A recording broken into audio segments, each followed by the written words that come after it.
2024లో April 9వ తేదీన ఉగాది పండగ రాబోతుంది. ఈ ఉగాది తెలుగువారి పండుగ. ఆది అనే పదం మొదలు అనే అర్థాన్ని తెలియజేస్తుంది. ఉగమన అనగానే సంవత్సరం, జంట అని అర్థం. ఉత్తరాయణము, దక్షిణాయనము అనేటువంటి జంటతో కూడిన సంవత్సరానికి యుగం అని పేరు. యుగమునకు ఆదిగా ఉగాదిని జరుపుకుంటూ ఉంటారు. బ్రహ్మదేవుడు చైత్ర శుద్ధ పాడ్యమి నాడే సృష్టిని ప్రారంభించారని పురాణాలు చెబుతూ ఉన్నాయి. తెలుగువారు సృష్టి ఆదిని ఉగాది పండుగగా జరుపుకుంటారు. జ్యోతిష్య శాస్త్ర ఆధారంగా ప్రకృతిలో మంచి పరిణామాల ఆధారంగా జరుపుకునేటువంటి పండుగ అండి ఇది. మనమే క్యాలెండర్ మారింది అనుకునే ఉత్సవాలు జరుపుకునేటువంటి పండుగ కాదు ఇది. ఇక్కడ సంవత్సరం మార్పు అనేది ప్రకృతిలో కనిపిస్తుంది. భౌగోళికంగాను జ్యోతిష్య పరంగాను గోచిస్తుంది. తెలుగువారి పండుగ ఉగాది అంటే వసంత శోభ మనసులో మెలుగుతుంది. ఋతువులలో రాజు అయినటువంటి వసంత ఋతువుతో సంవత్సరం ప్రారంభం అవుతుంది. చిగురించడం సృష్టికి మొదలు, రాలిపోవడం అనే శిశిరం ఆఖరు. చాంద్రమానం ప్రకారం జరుపుకునేటువంటి పండుగ ఉగాది. ఇక్కడ నుంచి వసంత నవరాత్రులు ప్రారంభమవుతాయి. ఉపాసన పరంగా ఇది అద్భుతమైన సమయం. అయితే సంవత్సరానికి ఆది అయినటువంటి ఈ ఉగాది రోజు ఆడవారు గుర్తుపెట్టుకొని ఈ రంగు చీర కట్టుకుంటే కొత్త సంవత్సరంలో కూర్చుని తిన్నా తరగన ఐశ్వర్యం లభిస్తుంది. ముఖ్యంగా పెళ్ళైన ఆడవారు ఉగాది రోజున ఈ రంగు దుస్తులు ధరిస్తే భర్తకు రాబోయే సంవత్సరంలో బాగా కలిసొస్తుందని, సుమంగళ యోగం కలుగుతుందని, ఇక కొత్త సంవత్సరంలో దేనికి లోటు లేకుండా ఉంటుందని, కష్టాలు దరిచేరవు అని పండితులు చెబుతున్నారు. మరి ఉగాది రోజు ఆడవారు ఏ రంగు దుస్తులు ధరించాలి అనే విషయం ఈ వీడియోలో మనం వివరంగా తెలుసుకుందామండి. ఫస్ట్ నుంచి చివరి వరకు ఈ వీడియోని మీరు ఖచ్చితంగా వినాల్సిందేనండి. ఎందుకంటే ఉగాది రోజు అందరూ కూడా తప్పనిసరిగా కొత్త దుస్తులు ధరిస్తారు అని చెప్పి నానుడి. అలా ఉగాది రోజు కొత్త బట్టలు ధరిస్తే సంవత్సరం అంతా బాగుంటుంది అని నమ్మకం. కొత్త బట్టలు కొనుక్కోలేని వారు, కొనుక్కునే స్తోమత లేని వారు పాత బట్టలనే ధరించవచ్చు. కానీ చక్కగా ఉతికిన బట్టలు ధరించాలి. ఉతికని బట్టలను ధరిస్తే అది అంత మంచిది కాదని చెప్పి పెద్దలు చెబుతారు. కనుక అందరూ కూడా ఉగాది రోజు చక్కగా ఉతికిన బట్టలు ధరించాలి. కొత్త బట్టలను ధరించాలి. కొత్త బట్టలు కొనలేని వారు ఉతికినవి ధరించినా సరిపోతుంది. ఇలా కొత్త బట్టలు వేసుకున్నా లేక పాత బట్టలు వేసుకున్నా ఉగాది రోజు కొన్ని ప్రత్యేకమైన రంగులో ఉండే దుస్తులు ధరిస్తే చాలా మంచిదని, సంవత్సరం అంతా కూడా కలిసి వస్తుందని జ్యోతిష్య పండితులు చెబుతున్నారు. ప్రత్యేకించి ఈ సంవత్సరం ఉగాది రోజు ఆడవారు ఎల్లో కలర్లో ఉండేటువంటి చీరను కానీ, లేదా ఆరెంజ్ కలర్లో ఉండే చీరను కానీ, లేదా పింక్ కలర్లో ఉండే చీరను కానీ ధరిస్తే రాబోయే కొత్త సంవత్సరంలో అన్ని శుభాలే జరుగుతాయి. కూర్చుని తిన్నా తరగన ఐశ్వర్యం లభిస్తుంది. కష్టాలే రాకుండా ఉంటాయి. ఈ సమస్యలు ఏవి రాకుండా ఉంటాయని చెప్పి పెద్దలు చెబుతున్నారు. అంతేకాకుండా ఉగాది రోజు ఆడవారు ఈ రంగు దుస్తులు ధరించటం వలన ముఖ్యంగా భర్తకు కొత్త సంవత్సరంలో బాగా కలిసొస్తుందండి. చీరలు ఒక్కటే కాదండి, డ్రెస్సెస్ వేసుకునేవారు కూడా ఈ రంగులో ఉండే దుస్తులు ధరిస్తే శ్రీ క్రోధినామ సంవత్సరంలో ఎటువంటి కష్టాలు లేకుండా ఉంటుంది. ఆడవారు ఒక్కరే కాదు, మగవారు, పిల్లలు, పెద్దలు, పిన్నలు అందరూ, ముసలి వారు కూడా, ఇలా అందరూ కూడా ఉగాది రోజు ఈ రంగులో ఉండే దుస్తులు ధరిస్తే కొత్త సంవత్సరంలో మంచి సుఫలితాలు కలుగుతాయి. ఎటువంటి కష్టాలు రాకుండా ఏ పని చేసినా విజయం మనల్ని వస్తుంది. పట్టిందల్లా బంగారం అవుతుంది. రాజయోగం కలుగుతుంది. కాబట్టి ప్రతి ఒక్కరు కూడా ఉగాది రోజు గుర్తుపెట్టుకుని ఈ రంగులో ఉండే దుస్తులు ధరించండి. ఎల్లో కానీ, ఆరెంజ్ కానీ, పింక్ కానీ ఈ మూడిట్లో ఏదో ఒక రంగులో ఉండే దుస్తులను ధరించండి. సంవత్సరం అంతా ధనానికి, ఐశ్వర్యానికి లోటు లేకుండా సంతోషంగా జీవించండి. పురాణాల ప్రకారం శ్రీ మహావిష్ణువు మాయ వలన నారద మహర్షి మానవ స్త్రీ రూపం పొంది ఈ జంధ్యాటకాలలో పడి వివాహాన్ని, పిల్లలని మొదలైన మానవ జీవిత చక్రంలో ఇరుక్కుపోతుంటుంది. ఒక రాజును వివాహమాడి 60 మంది పిల్లలను పొందుతుంది ఆ యువతి. కాలగమనంలో ఆ రాజు పుత్రులతో కలిసి యుద్ధానికి వెళ్తారు. ఆ యుద్ధంలో వారందరూ కూడా చనిపోతారు. అప్పుడు ఈ మాయ నుంచి బయటపడ్డ ఆ యువతి వలన నారదుడు ఇది అంతా మా మహావిష్ణువు మాయ అని తెలుసుకుని ఆ మహావిష్ణువుని ప్రార్థిస్తారు.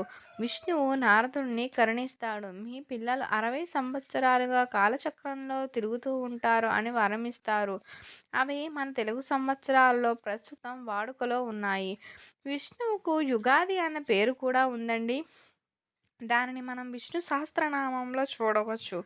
ఉగాది కృత్ అంటే యుగాలను సృష్టించేవాడు. యుగావర్తు అనగా యుగాలను పునరావృతం చేయువాడు అని అర్థం.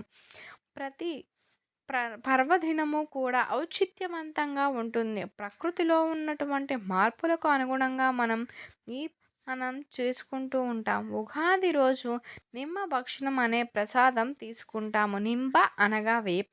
ఆ సమయంలో వచ్చినటువంటి కొత్త చిగురు షడ్రుచులను నేలంపజేసుకొని పచ్చడిగా స్వీకరించి తీసుకుంటాము. ఇలాంటి రుచి సంకేతమైన షడ్రుచుల సమ్మేళనం ఉగాది పచ్చడి. ఇందులో దేవి వృక్షాల సారం ఉంది. మామిడి, వేప, బెల్లం అనేవి 3 దేవతా ద్రవ్యాలు.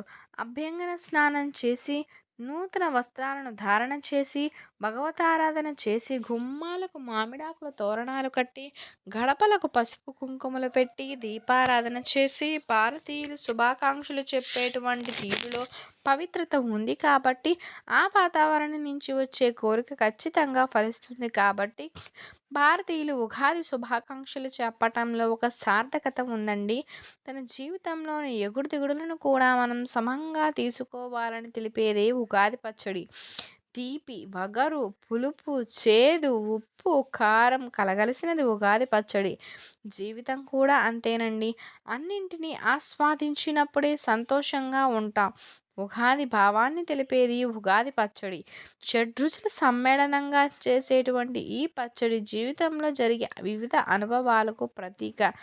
జీవితం అన్ని అనుభవాలను కలిగినది అయితే అర్థవంతం అని చెప్పే భాగం ఇమిడి ఉంది. పచ్చడిలో ఉండే ఒక్కొక్క పదార్థం ఒక్కొక్క భావానికి, అనుభవానికి ప్రతీక. బెల్లం తీపి, ఆనందానికి సంకేతం. ఉప్పు రుచికి, ఉత్సాహానికి సంపన్నమండి. వేప చేదు, బాధ కలిగించే అనుభవాలకు. చింతపండు పులుపు, నేర్పుగా వ్యవహరించాల్సినటువంటి పరిస్థితులకు సంకేతం. పచ్చి మామిడి ముక్కలు పులుపు, కొత్త సవాళ్లకు సంకేతం. మిరపపొడి, కారం సహనం కోల్పోయేట్టు చేసే పరిస్థితికి సంకేతం. ఉగాది రోజు ప్రొద్దున్నే ఇంటి ఆడవారు పచ్చడి తయారు చేసి దేవునికి నైవేద్యంగా పెడతారు. ఇంట్లో వారంతా స్నానం చేసి కొత్త బట్టలు కట్టుకుని పరగడుపున ఉగాది పచ్చడి తిని తరువాత అల్పాహారం తీసుకుంటూ ఉంటారు. ఆ రకంగా తమ జీవితాలు అన్ని భావాల మిశ్రమంగా ఉండాలని చెప్పి తీస్తారు.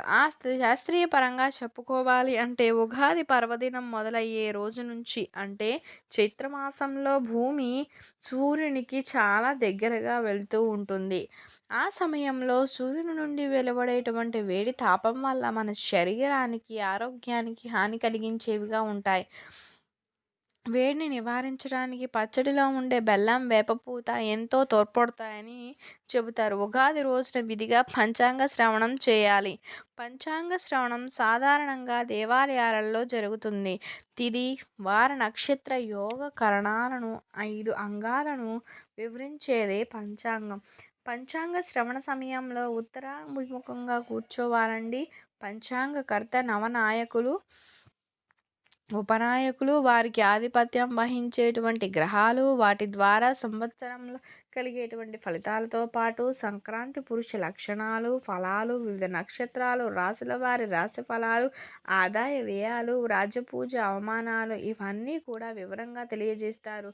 దీనివల్ల మానవుని ఆదాయం నుంచి తొందరపాటు చర్యలతో అవమానాలు పడకుండా జాగ్రత్త పడతాడు. అంతేకాదండి, గ్రహాల గమనాన్ని కూడా అర్థం చేసుకుని వాటికి తగిన విధంగా జీవన గమనాన్ని మార్చుకుంటూ అభివృద్ధిని సాధిస్తారు.